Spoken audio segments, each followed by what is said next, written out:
All right, here with another episode of Fun Football Podcast, our first one post Super Bowl, and we decided to pivot a little bit. We've done a couple of these with Mike, and we've got a really special episode for you guys. My name's Isaac with Fun Football Podcast, Med also with Fun Football Podcast, but his new show Nerdcadia is here. Med, how you doing, man? Man, I'm doing outstanding. Can you hear me all right? Yeah, you sound I have good. the camera set up in a different spot. Okay, cool. No, you're doing good. I'm doing pretty good. Yeah. No, good. No, good. You're good. Sorry. I was going to say I've just been like painting the house and trying to get my CPAP and everything. It's been a busy life. Definitely a busy life. This is a great distraction right here. I noticed you didn't paint any green and yellow in your room, though. What's up with that? That's disappointing. Oh man, I also noticed that you haven't wore that Bears jersey yet. So. You're right. I forgot, dude. Oh, you're just racking up. How many episodes is it going to be now? I'll probably just wear it for like a month, honestly. You might as well. Yeah, that's gonna suck. We have a side bet, Mike, that if our teams are playing against each other, the loser has to wear the other guy's jersey.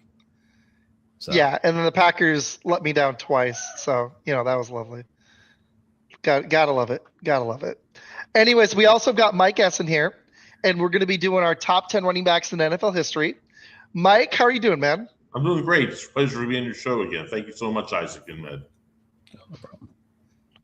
I'm happy you came back, man. Okay, so before we get going, Med, really quick, we've been hyping this up. Nerdcadia is coming very, very soon. What is the first episode, sir? Well, I plan on hopefully launching it on March 7th. We were going to be doing some pre-recordings at first. We're going to be doing WTF, weird games that are out there right at this moment. We got some games like an unemployment simulator is one of the ones that we found. So you get to basically be a bum and walk around your apartment and try not to die from boredom. So we will be doing that. And what's up, Sam? And I love that Sam's watching. Yep, Sam's watching. We got to get you back on soon, Sam. Yes, we do. And, we're going to be talking about doing a movie review with the Wrecking Crew. And after that, we'll see where it goes. But right now, we're kind of excited about it. I got a good co-host, Goose, that's going to be with me. And he's just as nerdy as I can be sometimes. So I'm looking forward to this. Heck yeah, man. Mike, do you have anything coming up podcast-wise soon? Or you've actually been Not on some currently, shows no. You've been on some shows recently, though, right? Yes, I was on, though it's not uploaded yet, I was on Universe Galaxy NBA debating the Michael Jordan's the NBA GOAT, and that's going to be up anytime soon. I love it. Awesome, man. Okay, so we are going to get – I'm really excited for this episode. We're going to give you guys our top 10 running backs and why. But before we do that, were there any current running backs playing right now that did not make your list that you think, honestly, like you could just see the guy potential-wise, production-wise, you could see him getting there if he lasts long enough in his career, a la maybe Jahmyr Gibbs, Bijan Robinson, maybe Derrick Henry if he didn't make it, Saquon Barkley. There's a lot of talented running backs in the NFL right now. Maybe an Ashton Genty if you think he's going to get it together with the Raiders. Omarion Hampton, somebody about to get drafted. Is there anybody currently in the NFL or that's about to get drafted that you could see making your list? I'll go last. Mike, do you have anybody that you could see in the future? We revise this in a few years, and they got to make your list. Who do you got? You mentioned one, Saquon Barkley. He's not only a great runner, but an all-around talent with pass catching and blocking. And Jonathan Taylor. He already is a superstar. He will be. All he needs is a slightly better team, a quarterback to back him up. He could be. I think he will be on my top 10 list one day. I like it, man. Matt, who do you got? I like both of those, actually. Jonathan Taylor is definitely, if injuries do not derail him, I mean, pretty much he's all they can have in Indianapolis. I love Saquon Barkley and Bijan Robinson, but one name that I did not hear was Christian McCaffrey. And this is a guy that was supposed, in my opinion, win the MVP last year, but we all know that it's a quarterback-friendly award nowadays. So, but Christian McCaffrey, he's just been amazing. It's good to see that Roger Craig made the Hall of Fame finally as the original member of the 2,000 yardage club in a season. So hats out off to him. But Christian McCaffrey's done it twice. I think maybe 3 times. So I could see him definitely making it to that point at one point in his career. You know what's funny is the only thing with him is it's injuries too, just like Jonathan Taylor. Injuries are going to matter for all of these guys, but if Jonathan Taylor and Christian McCaffrey can stay healthy, I like it.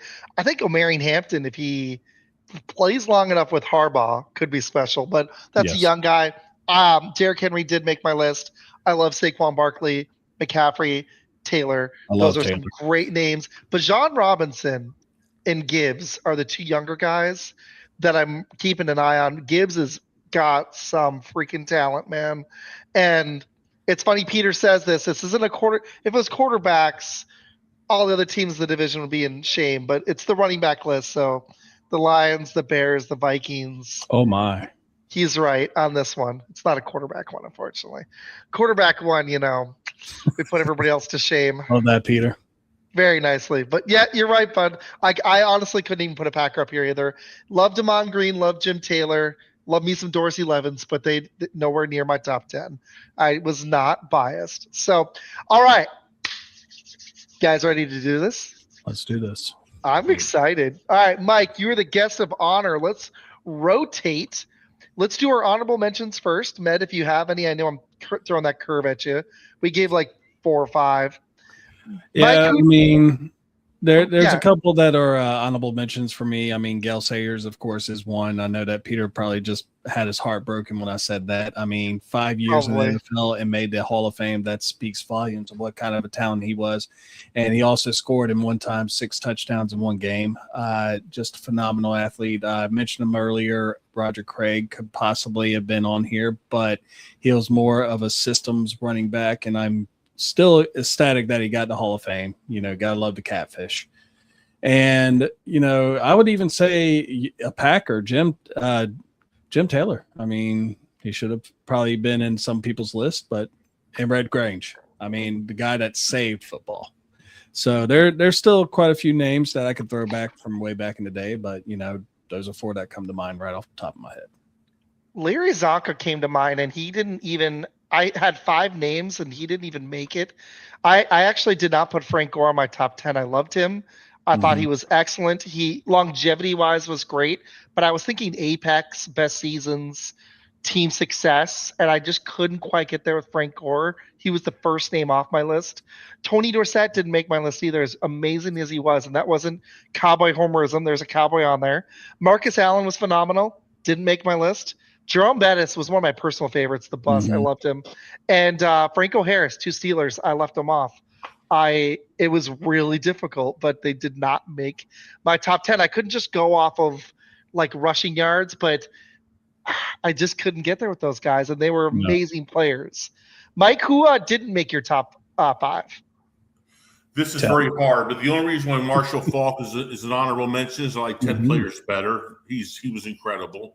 Earl Campbell who was my favorite player as a kid, had an incredible few seasons. He wasn't used very well, but injuries banged him up. Tony Dorsett was an honorable mention for me too. The 4.3 average, the 1981 season, that 99-yard run. He was consistently great. He played well for Denver, people have to realize. And the 2 best pure fullbacks, a Bear, Bronco Nagurski, a 4.4 average. And Larry Zonka, he had a stiff arm once. They called it unnecessary roughness. He had a lot to do with the success of those 2 Super Bowls, including the undefeated team. Those are my 5 honorable mentions. And with Bronco, you went back to the 1920s. I do like that. And I mean, of course, he played defensive tackle as well. So he was one of the Iron Men of football back in the day. So that is a strong pick right there. And also another superstar from back in the day. I love that. What was your first name, Mike? Did you say Marshall Faulk? Yes. I just like 10 players better. I don't know how I couldn't put that. Frank Gore is actually not on my list either. I included receiving. I included total production, and Marshall Faulk made it because of the receiving. If we were just going pure rushers, if we had talked about that part a little bit more, I'm with you guys. But when I included the receiving, it was kind of like the Christian McCaffrey thing. It adds so much juice to his resume. Same with LaDainian Tomlinson, but Marshall Faulk especially. I included everything I saw from the guy. So he was 11, so I can't really argue with that. Yeah, I mean, I'm with you, man. Faulk it was tough for me, honestly. I almost Yeah, we're gonna get into it.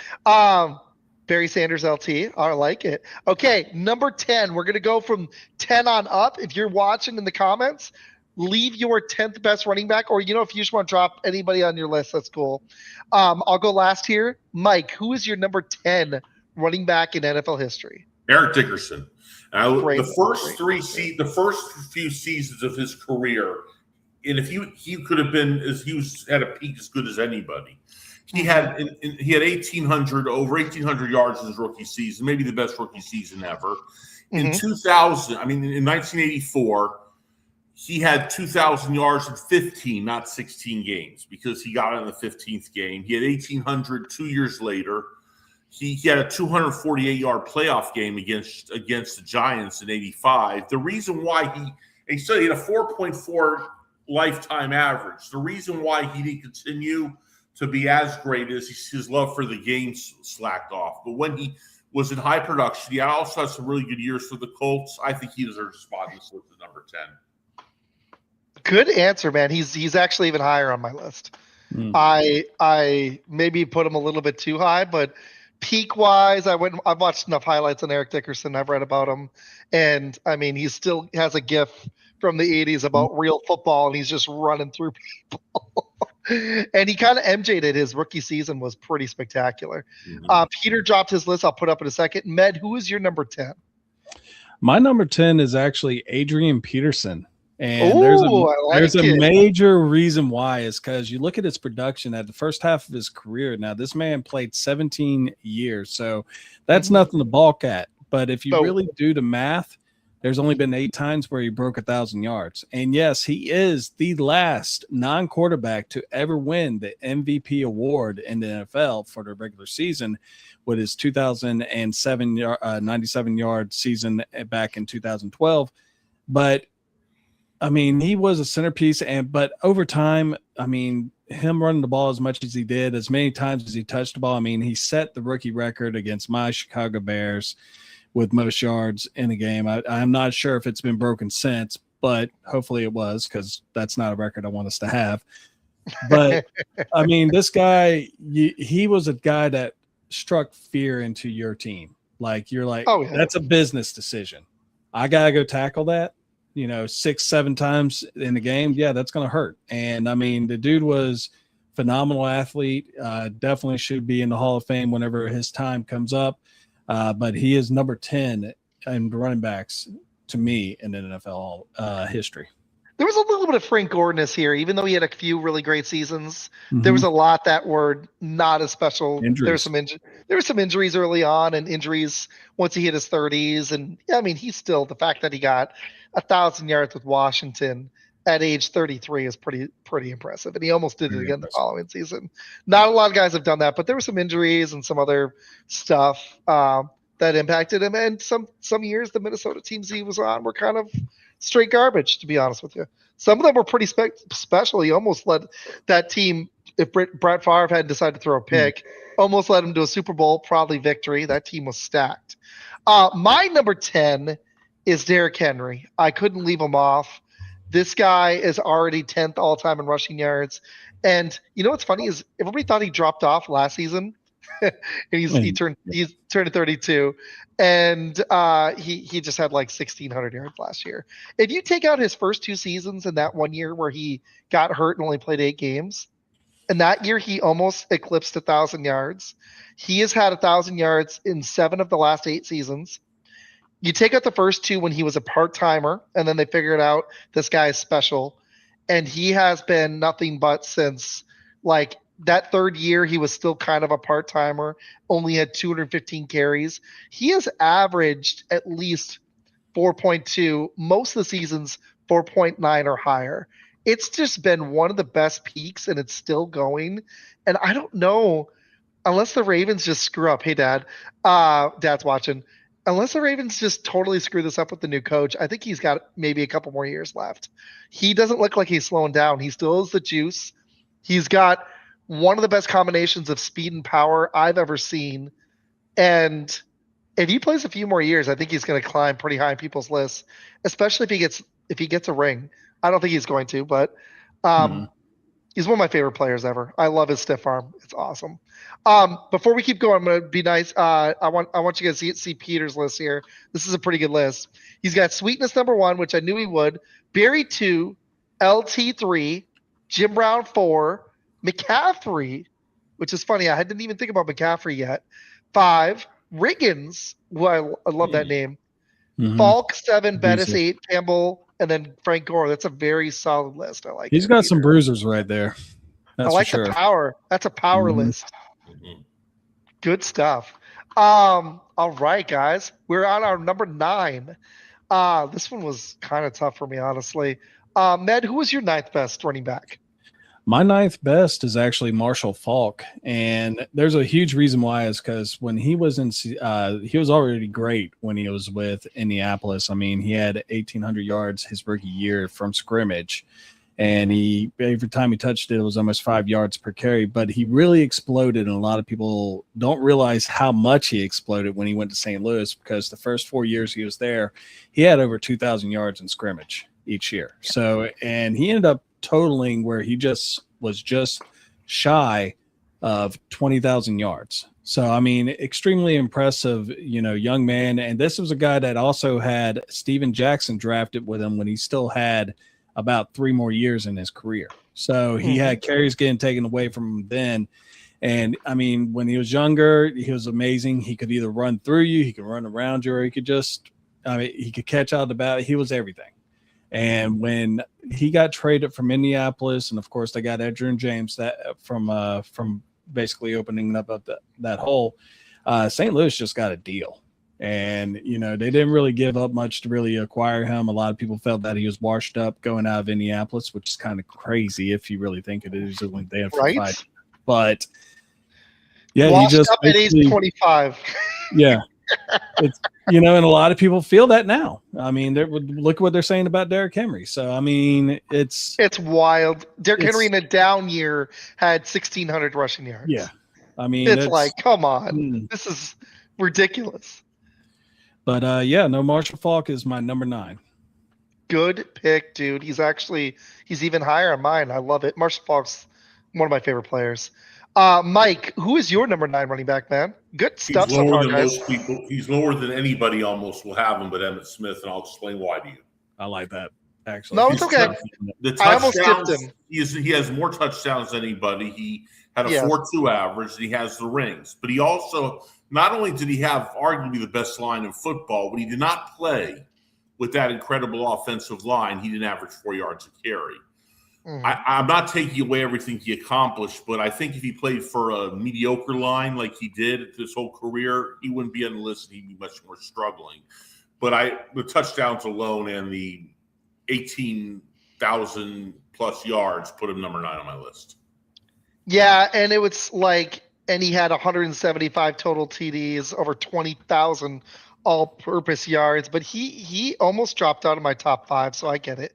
I went Curtis Martin here. This guy was special, and honestly, he kept going. He started with the Patriots early in his career, and he continued to blossom late in his career. I wish he'd had a couple seasons like the apex a little higher, but longevity-wise, what he did, it was at 6, 7, 8, 9, first 10 seasons, 10 out of 11 years, he had over 1,000 rushing yards. That's just special. I know he only had 90 touchdowns total. But he ended up with over 17,000 total all-purpose yards, over 14,000 rushing. Average was only 4 yards per carry.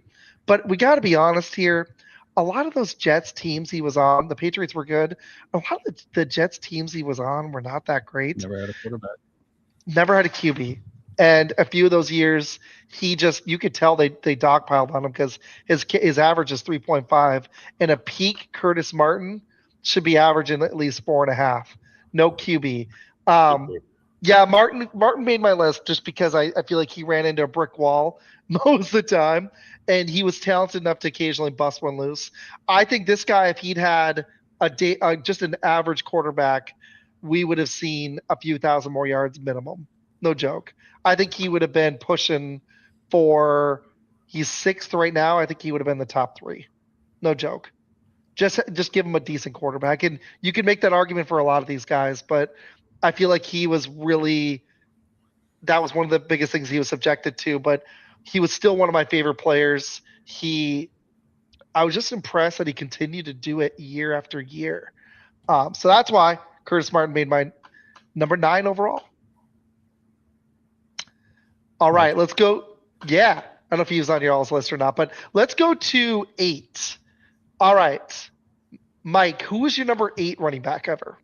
Marion Motley, one of the pioneers of football, and I would have him higher except for one aspect. First of all, he averaged 5.7 yards a carry. That's unthinkable, and was a great blocker. He's not higher because he had a third of the carries everybody else we're talking about had because of the way the game was structured back then. So I don't feel comfortable ranking him at the top echelon, but he was a beast. Otto Graham thought he was the best running back he ever played with, and I don't think he gets enough attention. He also, this doesn't make him a better or worse player, but just for trivia, he, like Jackie Robinson, integrated the NFL. So he had a great historic impact. I think he's one of the most underrated players in the history of the game. He's up there with Andre Tippett and Mark Bavaro in that sense. Good stuff, man. And like what you were saying, he integrated the NFL, and at the time, it was very similar to what Jackie Robinson was going through with the MLB. There were some fouls that were getting done to him that they weren't calling.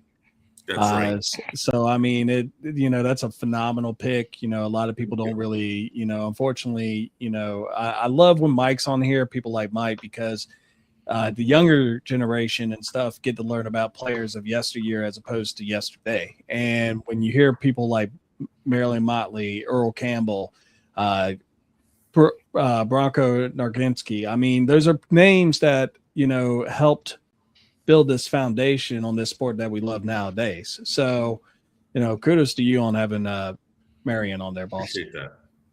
Like that. Seriously. Mike, Med, who's your number 8 running back?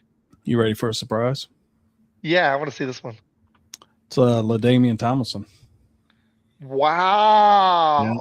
So, I mean, he's a little bit lower than what probably most people would actually have, but it's also because you look at what kind of teams he had. They were Cinderesque on him during his height of his career. But, I mean, when you hear some of the other names that I'm going to be calling later on down this line, you may be able to see it.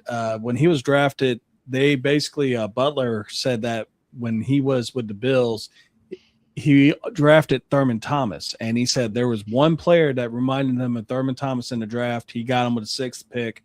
It was LT. Now, LT was a constant, great running back. He, of course, could run out the backfield, but he was an exceptional receiver out the backfield. He had also 3 seasons where he had over 2,000 yards. He made the signature teardrop celebration, kind of like a household. Everyone was doing it in the Sandlot whenever they were playing tackle football, and he had 31 touchdowns. I think he still might have that record. I might be wrong on that, but at one point, 31 touchdowns in the season, that's nothing to balk at. And he was the face of the Chargers for a long period of time, and unfortunately, he kept running into the Patriots, especially that one year where they went 14-2 and they lost 21-14 in Calcom Park. So, unfortunately, he never retired with a ring, but definitely one of the best players I ever saw. Thanks for watching, bud. Matt Forte was fun. Tomlinson's higher on my list, but I just loved watching him play. But you're right, you're into the Patriots, and that Chargers team, as low as they were, Schottenheimer just wasn't the right coach. But my number 8 ever is Adrian Peterson. Have him. I just thought it was the right spot-ish. The fact that he was able to put up that MVP season that was just ridiculous, man. That was such a special year. He also had he had a great season when they had Favre too. Started his career like gangbusters. Had some injuries early on that kind of derailed him. I think he would have had that 1,000-yard stretch that would have been even better, but he tore his ACL, came off it, had almost 1,500 yards. He had 2 or 3 really amazing seasons, but he had a bunch over 1,400 yards. Ended up almost getting to 15,000 which is damn impressive. Should be a first ballot Hall of Famer. Surprised he didn't 120 TDs. I'm surprised he didn't get even more, but this guy was pure runner, one of the most talented I've ever seen, and just kind of got derailed by bad quarterback play. I think he could have had even a better career. Teams were stacking the box. They knew, like the Packers, Med knows, the Packers, the Bears, they were stacking the box to stop Adrian Peterson. And sometimes it didn't matter. He was just going to get his because he was that good. So Adrian Peterson's my number 8. So number 7, I'm going to drop mine really quick. Marshall Faulk, because of the receiving and because he was the engine of a Super Bowl winning team, I give a lot of stock to that. Derrick Henry hasn't done that. Curtis Martin wasn't able to do it. Peterson wasn't quite able to do it. But Faulk, even though they had Kurt Warner, Faulk still made those teams even more special. So thanks, man. Appreciate it. Bronco, I like this. My dad there. Thanks, Moses. Appreciate it. Mike knows what he's talking about. Very smart guy. I agree. Mike's on it. But yeah, Marshall Faulk, because the receiving, man, this guy was just ridiculous. He was 13th just pure rushing. When you add the receiving, he was one of the most dynamic running backs in NFL history. Way ahead of his time. Had 2 seasons in a row over 900 receiving yards. When you add the receiving in, it was ridiculous. And I took the whole player. I didn't know if that's what we were supposed to do here, but this guy was just ridiculous. MVP, got a ring. He's my number 7. Med, who you got? My number 7 is Eric Dickerson. And I mean, in fact, I believe Mike talked about him a little bit earlier. When this dude ran, he made it look too easy, and I think that's what a lot of people have against him. His first couple seasons, I mean, he was pretty much unstoppable in Indianapolis, but the only problem with him is he also had a mouth. And he got in a lot of heat with, of course, owners and stuff like that. And he kind of the only person that really stopped Eric Dickerson was Eric Dickerson. And, I mean, it was just unreal with it. Dude had he had almost 1,300 yards, but his last 4 seasons, he was hardly ever used because, well, he ran his mouth. And once you run your mouth too many times, the owners are going to be like, you know what? We're good. But whenever he ran, it literally looked like he was gliding. And he just made everything look so effortless. It was beautiful. It was like watching a deer run across the meadow. I love that. That's what I loved about Tomlinson, but Peterson had a little bit of that. They're just some of these running backs had such a unique running style in the open field and the way they can make guys miss or run over them. I love it. Mike, who's good stuff, Med. Mike, who is your number 7? LaDainian Tomlinson. I think the thing people have to see about him is the Ryan Leaf days, which I'm sure all Charger fans would love to forget. Yeah, it was not just Phillip Rivers, but it was mostly LT who turned that team around. In 2006, as Med said, he had 31 touchdowns, 28 rushing, 3 receiving. He's a touchdown machine. He was consistent. He was a great, excellent receiver. He's only 7th because I have 6 I like better, but I'm taking nothing away from this man. He was amazing. I get it. He's a little higher on my list, but I understand why both of you guys have him there. He didn't get a ring, and that was something huge for me with the Marshall Faulk thing. You know what's funny is I went even higher with Eric Dickerson at number 6, just because the way he started his career, man, this guy was ahead of his time. How do you get, like Mike said it earlier, how do you get 2,000 rushing yards in 1984 with the Rams in basically 15 games? That's after starting his career with 1,800.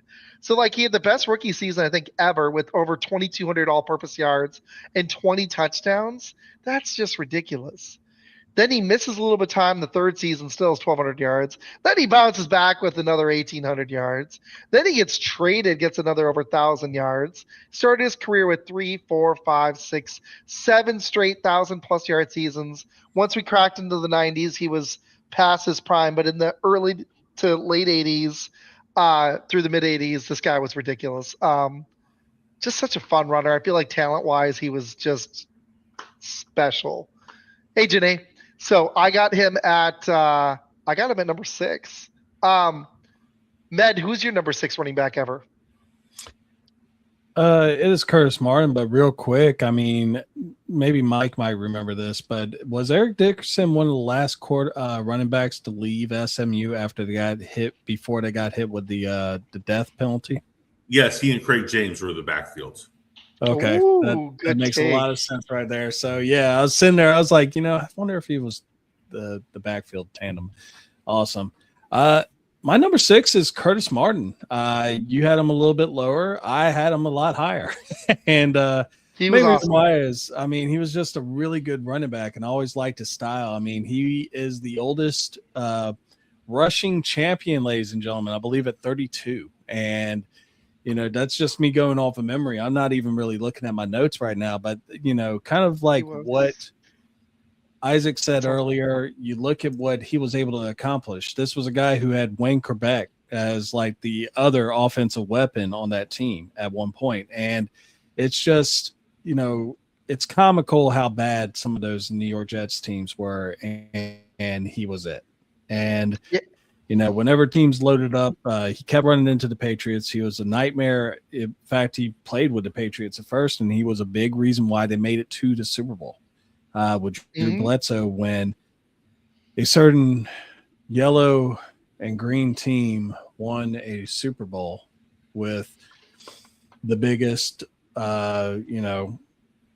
person that likes to steal funds from people in Mississippi was their quarterback. Yeah, I mean, one of our two, can't really help it as quarterbacks. Our two. That team was too Yeah. stacked. They were. Well, They were But, that 96 team was just ridiculous. Like we should have gotten 2, but that team was just like, come on. Like the Cowboys could have been good. I think we would have had them anyways. That team was just stupid. The 96 Packers, I think they get overlooked as one of the best teams ever because they didn't dominate the Super Bowl. But when was the last time a team was number 1 on defense? Yeah, we won by 2 touchdowns. It wasn't like the SmackDown we just watched. But it was. And I don't think, Yeah, but Curtis Martin, he doesn't really get much love because he was only voted onto the All-Pro team 3 times out of his 10 years. And which is kind of wild. Yeah. Because when you really look at, and a lot of people say, stats on stats and everything like that. He's got stats. I mean, he did reasonably well. I mean, he's 6th all-time on the all-time rushing list right now. And, it's Curtis Martin. I mean, it was a real deal. He also, he was 31, Med, and that was his best season. At 31, he was just shy of 1,700 rushing yards. That was his most productive season at the tail end of his career. Isn't that crazy? He won it by 1 yard too. Yeah, and he averaged 4.6 as his best average, his most carries, his most yards. It wasn't his most receiving yards, but when you add it all together, that was his best year. Following year, 735. So yeah, and then he just other time got him. It's crazy how fast that clip comes in the NFL. It's just like running back is such a athletic position.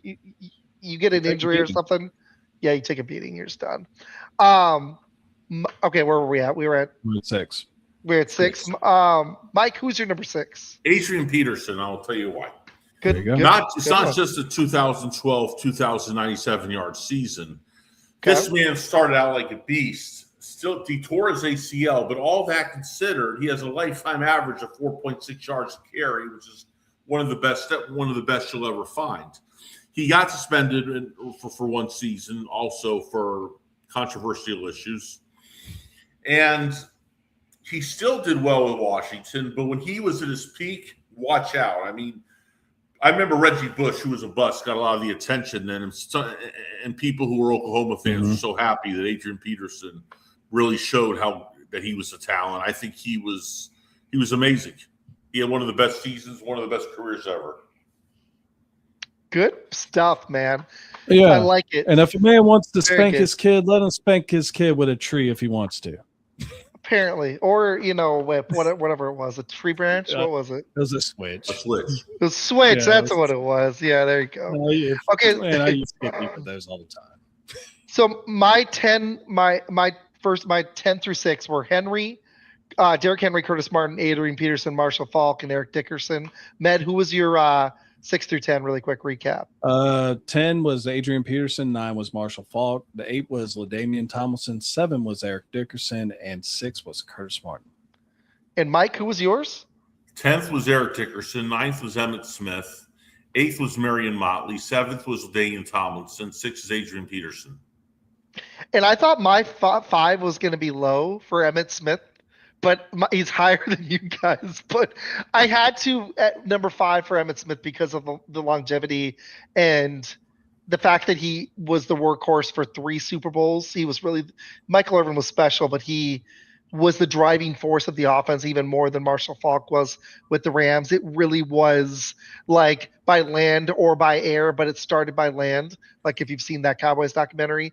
And you saw even with Jimmy Johnson when Emmitt Smith sat those 2 games, the difference. Now, Mike made a good point. Offensive line matters. I completely agree. And there were things that boosted this guy. But I think when you take the overall production, I couldn't leave him out of my top 5. Even though I hate the damn Cowboys, I had to give it to him. So Emmitt Smith makes it at me at 5. Barely. It was close. Mike, who's your number 5? He's still playing, Derrick Henry. Yeah! I love this. All right. I love it. I mean, this guy consistently performs with yards per carry averages of 5.2, 4.8, 5. He has a 4. He's playing as long as 2 players who were higher on my list. He's played 10 years. He has a 4.9 yards per carry average.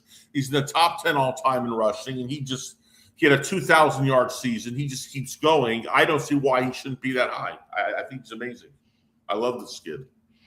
Dude, if the Ravens could just get their crap together, if we can soapbox for a second, if Lamar Jackson especially, but if they could figure out this franchise that they just always have holes, if they could figure out and get this guy a ring, he deserves it. It would just be perfect for this guy's legacy. He deserves that ring. I hope he can get it. Tennessee never had the team. Ryan Tannehill is not a Super Bowl winning quarterback. Mm-hmm. Sorry, Sam. I just hope he can get there. And I feel like if he can last a few more years, maybe he gets a shot at it. But Med, who's your number 5, man? I'm excited for this one. It is also Derrick Henry. All right. I thought I was going high at 10.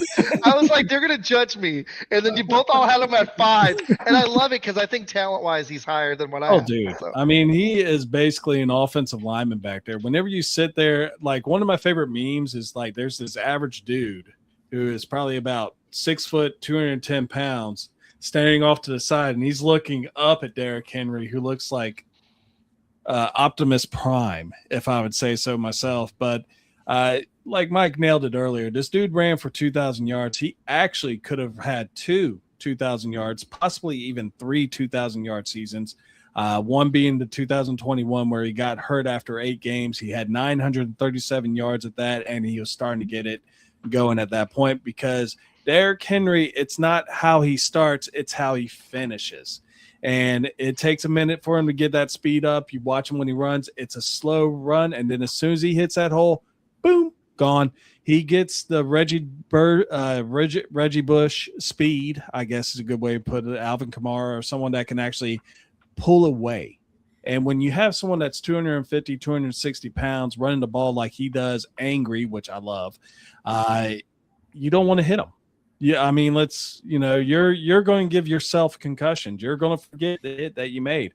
And you said it earlier. You look at his stiff arms. I mean, the one that he did to that poor guy that played for the Bills. I'm trying to remember his name. He played for the Panthers too. Josh Norman, where he basically projected his soul out of his body when he was shoving his face all the way. The Jacksonville Jaguars were just excited that they got him out of their division. And he takes care of his body. So this could be like a situation where he lasts a few more years, a la LeBron James in the NBA, because he takes care of his body. He's only 32, but the way he lifts, if he can avoid injury, I say he's got 3 more years, maybe at least 2 more. Yeah, no, maybe he's in that TB12 program. Maybe he's eating the avocado ice cream and some toast. That avocado. Look at that avocado. He's got them superfoods. You know, that's what I need to go do. I need to eat that avocado after I lift instead of a protein shake. I mean, I guess you got to do that. So, I'd body by bakery. I mean, it's just Body by cookies. yeah, exactly. So, but yeah, no, Derrick Henry, I think, is going to probably go down as probably the third or fourth best person that I watched play in my lifetime. I like that. Okay, I got a fun debate, Mike. I'm going to throw a curve. Would you rather try to tackle Derrick Henry or get tackled by Lawrence Taylor? I say tackle Derrick Henry, but I'm glad I hate if I was, especially Joe Theismann, I think would agree with that statement too. That's a tough one though, because Derrick Henry, I don't think I'd want to try to tackle that guy. I wouldn't either. I think your soul is leaving your body on either one.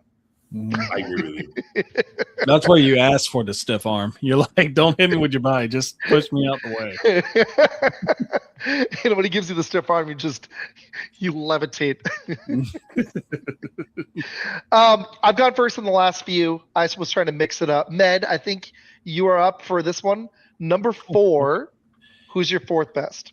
And number 4, that would be your all-time rushing champion, Emmitt Smith. And I mean, he would be higher if he actually would not have been behind that line. But I mean, he's good. I mean, well, he's not as good as 3 other people, but he's good enough to make 4 on my list. And this is the reason why. You look at the line, you look at what he was able to do. There was times where he didn't even get touched when he was 10 yards down the field.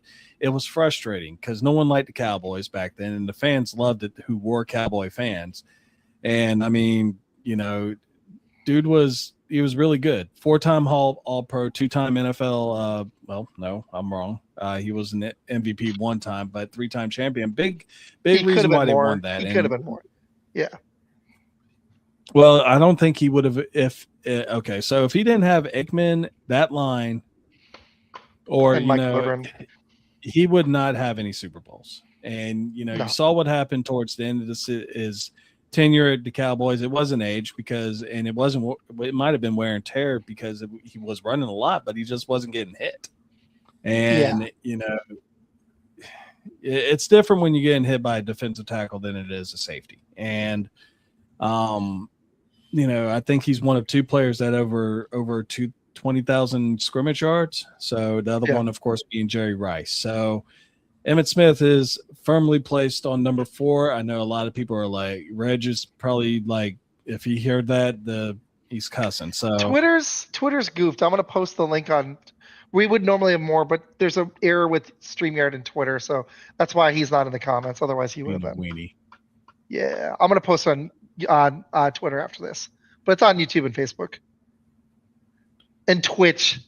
I started a Twitch, Med, and Kick. We're twitching. Yeah, we're twitching. Mike, my number 4 is one of my favorite players. Who's your number 4, though? I'm going to go last. The most controversial pick on the show, O.J. Simpson. I want to explain why. Despite his off the field answer. I get it. He was special. He was. Yes. Despite his trial, before the trial, most people would have had him this high, and I'm not excusing any conduct that was done, but on the field, I can't discount his accomplishments. In 73, he had 2,014-game season, 2,003 yards with a 6 yards per carry average. He had over 1,875. He started his career a little slow, which is why I can't rank him too much, why I think the street people better. And he had a 4.7 lifetime average. He had a 2 Thanksgiving game with 273 yards, which was amazing. Mm-hmm. But injuries did plague him a little, and he had a slow start. But when he was hot, he was smoking hot, and I have to put him as high as 4th. I can't discount the best running back in the 70s because of the murder trial. That's fair. He was like Eric Dickerson. He had a pretty special peak.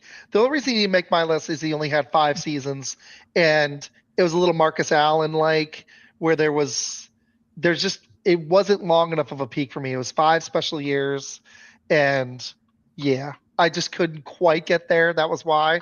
But I mean, his peak was pretty awesome. He was pretty dominant. My number 4 is one of my favorite players ever, and I know he didn't get that ring. But LaDainian Tomlinson, man, some of the stuff he did, some of the records this guy set, most consecutive games with a touchdown, most touchdowns from scrimmage in the season still holds at 31, 28 TDs in a season. His running style was so unique. It was like Walter Payton, post Walter Payton, it was just that Gallup was something special. Some of his seasons were just ridiculous, averaging over 5 yards a carry. And he started, it was like Curtis Martin, like he started first 9 seasons over 1,000 yards. If he just lasted a little longer, but man, this guy's still getting over 140 rushing TDs and having 100 receptions in a season. So he was a dual threat.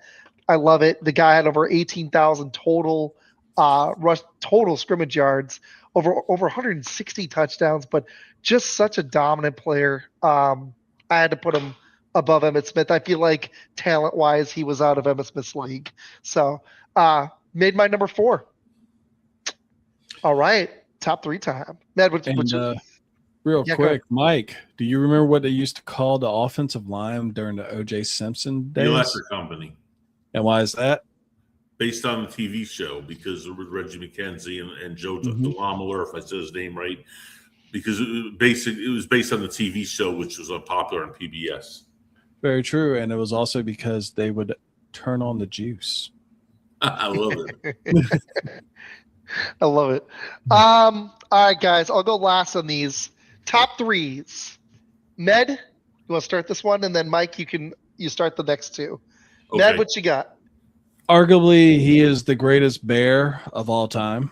I am going with Sweetness, which, a lot of people, when they see what is behind me, they're like, is this dude blasphemous? I mean, this is one of those things where, he's going to be in the top 3. He could be your number 1. The next 3 guys, you can see them, and you can stack them any way you want. But Walter Payton, he was something special. And, of course, he's the heart and soul of the Chicago Bears. Just about every Bears fan is going to have a jersey, a signed picture, or some kind of memorabilia that has this man on here. And there's a reason why there's an award awarded named after him for the greatest humanitarian in the NFL for every year, and why they display a patch on every single one of their jerseys. Yardage-wise, he was the heart and soul. He was the heart and soul for the Bears for all 13 years that he was here. He, of course, established the record that Emmitt Smith would later break, but still, 110 rushing touchdowns in a league where, at the time, where they knew what you're doing, three runs, cloud of dust type stuff. But as great as he was, Walter Payton is my number 3. I'm surprised he wasn't in your top 2. He's in mine. I'm surprised, man. There's a reason why he's number 3. We'll get. I get it. Mike, who's your number 3, man? Walter Payton as well. Walter Payton is not just in it for his running, though. He's not just in it for his running, which is great enough. If he didn't have a couple off seasons like in '81 where he had like a 3.6 average, he would have been even higher in the rushing list. But he was one of the best blocking backs ever. Yes, he was. One of the best. He had so many receptions. He threw 9 touchdowns. And the most remarkable thing about Payton was his 77 season where he was chasing O.J. Simpson's record with 1,854 yards, including 275 yards when he had the flu. He was so complete that they used him as a clutch player when his team really needed him. And even though I think Derrick Henry and O.J. and Adrian Peterson were better pure runners, they were not as complete as him, which is why I rank him as high as 3rd. I love that he was still really dominant when that team won the Super Bowl. The only sad thing is he didn't get a touchdown in the playoffs that year, but he was still ran for over 1,500 rushing yards. He was still near his apex. Mine is actually Jim Brown. I went Jim Brown at number 3 here. The dude was just ridiculous. Like, how do you do what he did in the 50s and 60s? And he was the last time the Browns were actually good and won a championship. Like, 3-time MVP, won a championship with the Browns, which not a lot of other people inside of Cleveland, outside of LeBron James, can say. And he had to leave Cleveland and go back. And that's in basketball. His last time the Browns were good in football. This guy, except for that 1 year where he missed it by 4 yards, in his rookie year, he had over 1,000 yards 8 out of 10 times. The other 2, he missed it by less. He was in the 900s. He averaged over 6 yards a carry a season, which at almost 300 carries is almost unheard of. I know the talent level wasn't quite what it is now in the 50s and 60s, but that's still pretty absurd. He averaged 133 yards per game. Wow. Not only 9 seasons to get over 12,000 rushing yards in just 9 seasons. That's some excellence. So he made number 3 for me. Pitch grid. Peyton's next on my list. He's coming up in a minute, but yeah, Jim Brown was awesome. So he made my number 3. I almost put him higher. I couldn't quite do it, but that's where he's at. So, all right, top 2. I'm excited. I feel like this has got to be the 2 guys I'm thinking of here. Mike, who's your number 2, man? Barry Sanders. Okay. Now, not only did he have 5 yards a carry in his life, he averaged about 100 yards a game. But people said people used to break their ankles trying to tackle him. Whereas some people were power rushers like Jim Brown, Derrick Henry, Larry Zonka. You couldn't touch him. He could stop on a dime and just go all the way around the field. And he had no offensive line if he had a line, forget even Dallas's, if he had a line that was decent, I could put him number 1, but I can't give him credit for something he didn't do. And he retired not because he was over the hill, because he got tired of playing on a losing team. This man is one of the 10 best players, not just 10 best running racks who ever played the game. Love it, man. I like that. You're going to hear him on mine in a minute. All right, man. Who's your number 2? Well, here's a trivia question. Who is the only running back to ever rush for over 100 yards per game in his career? It's either Jim Brown or Barry. Jim Brown. So which one? It's Jim Brown. For his entire career, 104 That's yards. what I thought. Oh per game. man, that's like a Michael Jordan level stat. That like, Oh no, it's going to be hard to break ever. Here, this is the thing about this too. He's the only player to average over 100 yards per game, whether it's receiver, tight end, running back, Pixie. anything like that. In a minute, okay? Yeah, Pixie. Jeez. I feel bad because I just gotten home. She'll be hanging out after this. We'll hang out with her. Well, Yeah. go give your dog some loving. She'll be fine. She'll be right here the rest of the show. It's okay. We're almost there. Okay, so well, Jim Brown. I mean, like you said earlier, I mean, he played in an era where it was the forward pass was pretty much almost non-existent, and you know, you're talking about like 9-10 guys lining up, knowing that Jim Brown is going to get the ball, and only Jim Brown is going to get the ball, and I didn't get to see him, and that is one thing I wish I would have been able to do. This is the one player on my list that I do not have, but I know about him because of what my dad told me. And, you know, when my dad would talk about him, it was like I was there. And, you know, the Paul Browns and the Marion Motley, stuff like that, where he was actually talking about some of these players. Now, I have a lot of respect for the players that my dad talked about, but no one he talked about as highly, and he's a Pittsburgh Steelers fan, so that probably took a lot out of him about Mr. Jim Brown, former Syracuse standout at lacrosse as well, which they said that he was actually a better lacrosse player than football player. So, you know, he was just amazing. He was like a 1950s version of Jim Thorpe and just better. And a lot of people to this day still consider Jim Brown possibly the greatest football player of all time.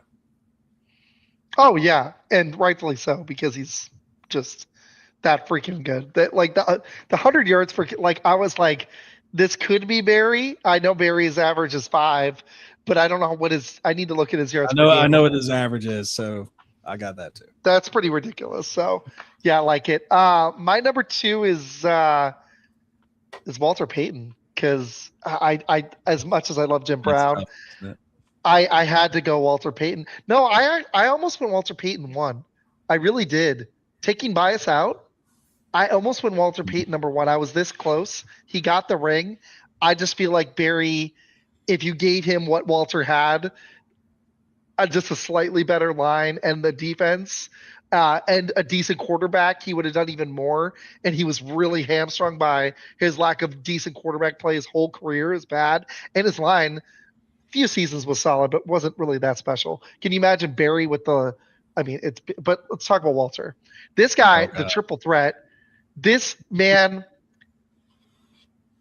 I think he's the most complete running back ever. The only reason I went Barry number 1 is just pure explosion.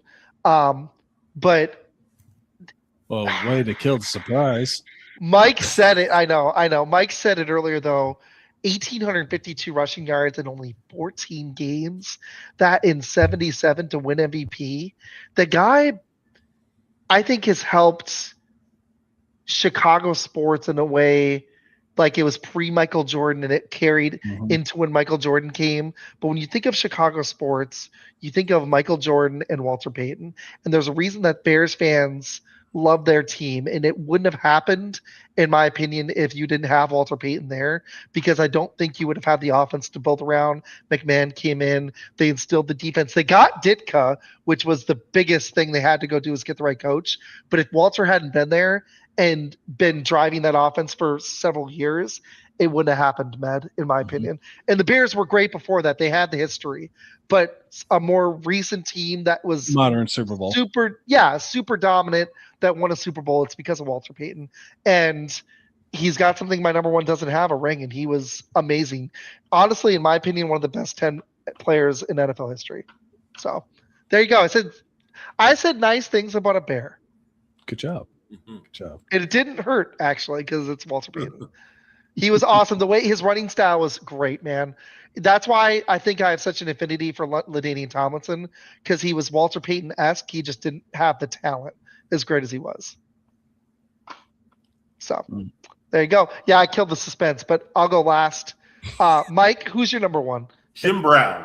And I will explain, this man's accolades were amazing. I want to also add an extra point at the end to how I think he would be today, because people do question that. This man had 3 of his first 4 1,000-yard seasons, including a 1,500-plus season. There were 12 games in the season. He had a 5.2 lifetime average yards per carry. In 1963, he had 1,863 yards with a 6.4 average. He wanted 2,000. He could have had it, but they didn't give the ball enough times. He caught 266 yards for 12,499. And it was all, like Med said, they all centered on him, and he would carry the line with him.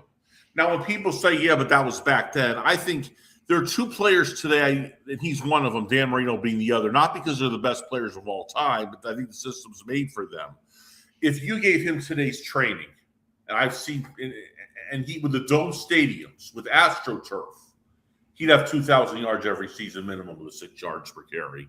He is the greatest running back of all time, in my book, one of the 5 best players of all time. I love it. 100% agree with that. Love it. Good take. Matt, what's yours? You know what? I'll let you go. I'll let you go before me. We both know who it is. So, I mean, you go ahead and do yours. I almost knocked him because of the running backwards thing. And the fact that he was not great at the goal line.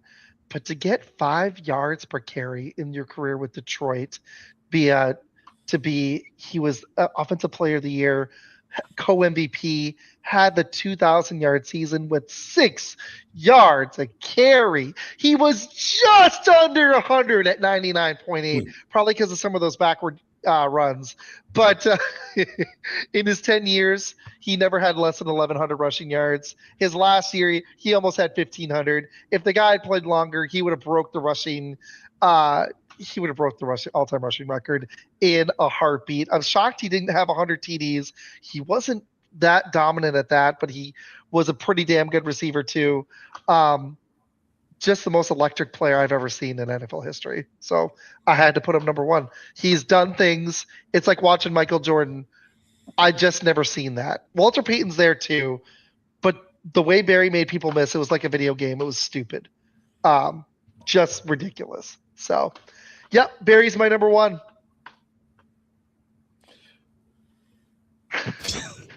So Barry's my number one as well. And as a Bears fan, it was kind of frustrating, but it was poetry in motion. And, when you talk about Jim Brown and Barry, with me, it's basically 1A, 1B. It's like the Michael Jordan, LeBron James conversation, 1B, 1A, 1B. And, you did mention the, 1,100 yards being his lowest he ever had. He averaged 1,500 yards a season. No one else can say that. No one else can also say that every year that they played, they were an all-pro. And this dude, he did it behind a shit offensive line. That's just being honest. And, quick, think about what other offensive weapon played at the same time as he did. And you could only come up with Herman Moore. They never had a quarterback. I mean, they wasted picks on Andre Ware and Scott Kramer. And, it was just the Lions were like the Lion King with just Simba, just the first half. And it was because the rest of the team was just that sorry. Outside their defense was decent, but their offensive line, it was horrible. And I mean, they put draft picks left and right into that offensive line, and it just never worked out for them. But Barry Sanders, amazing. He would dart back and forth, run backwards, like you said. He made highlight films every single game. And yes, he also has the most negative rushing yards, but when you take that into account with the fact that he had over 15,000 yards rushing on a team that I got an argument with, that easily, if he had an offensive line like the Dallas quarterback, anything, if he had anything, then he could have probably, I mean, no disrespect to Herman Moore. Herman Moore is probably going to be a Hall of Famer one day, but yeah, he was awesome. He really was. Yeah. Herman Moore was a really good receiver. I don't know where he falls on an all-time list, but he's a name you should know. He is. Mm-hmm. But man, this guy took them to the NFC Conference Championship. Barry did. Pretty much on his back. And he never got closer.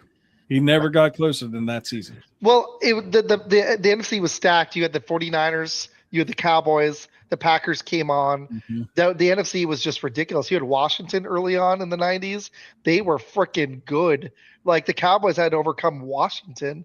That team was legit. The Giants had just been good with Lawrence Taylor too. That NFC East was loaded. Philly's D, they just didn't have an offense, but Philly's D was mean. There was some loaded defenses in the NFC East. Then you had the Packers coming up with Reggie White.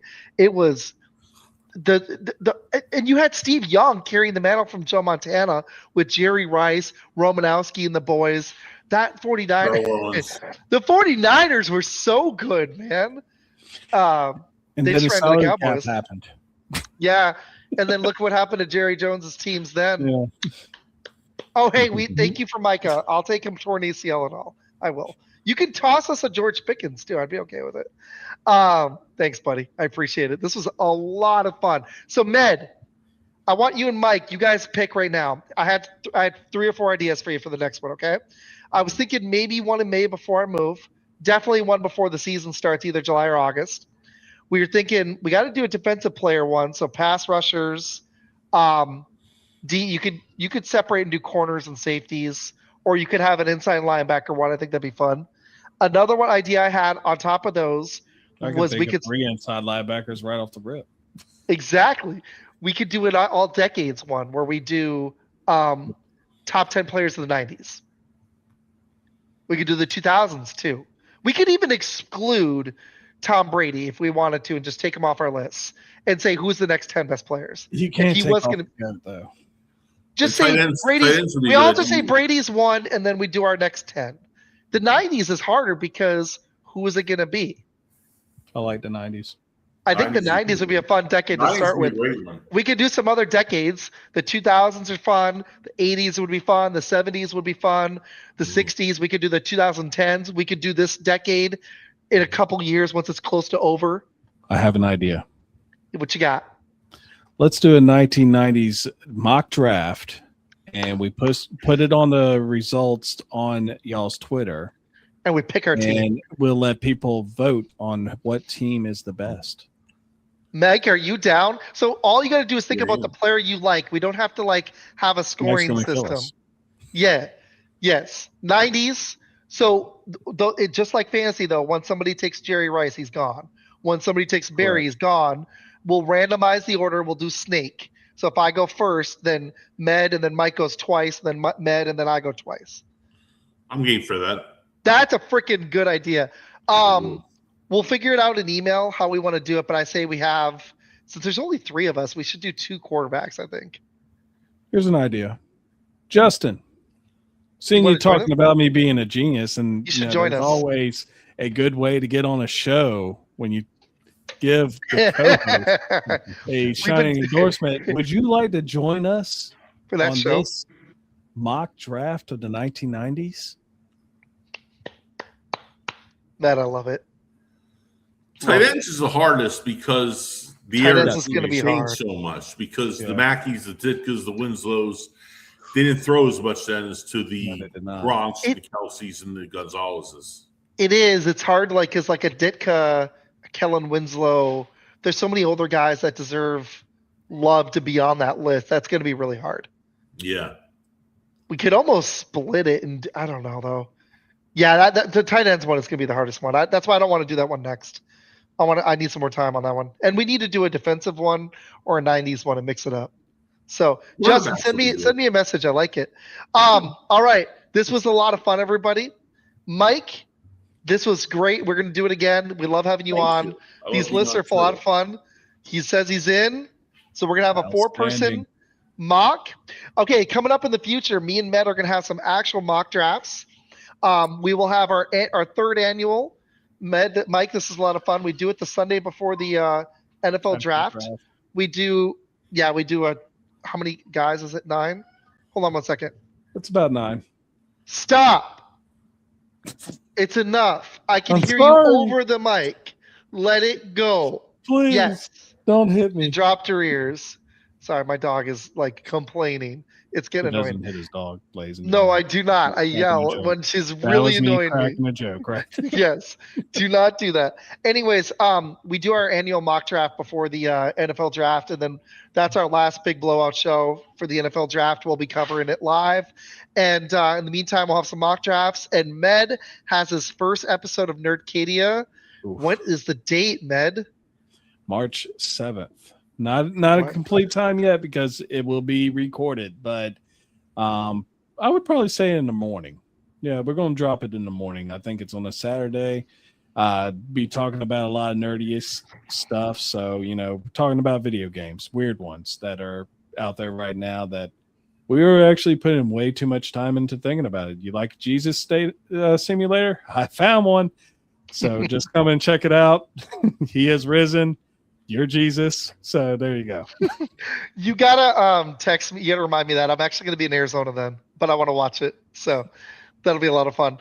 And then me and Matt will be doing our mock draft rival series. I think that's fun. We'll probably bring it back very soon. Yep, absolutely. We since our teams continue to not win Super Bowls, we're gonna have fun with these mock drafts. Mock draft season. Yep, mock draft season. Thank you, Fosters, in the comments. Moses, Justin, if hamming it up for Med. He's gonna love that every time. Every time. Pitchker, thank you for watching. Janae, my dad, Peter watching in the comments. There's a lot of people. Mr. First Down, appreciate you guys. Mike, we'll have you back on soon. Everybody, thank you for watching. And please go subscribe to Nerdcadia and Fun Football Podcast. And I'll see you guys Monday night on Twitter for Spaces. See you guys soon.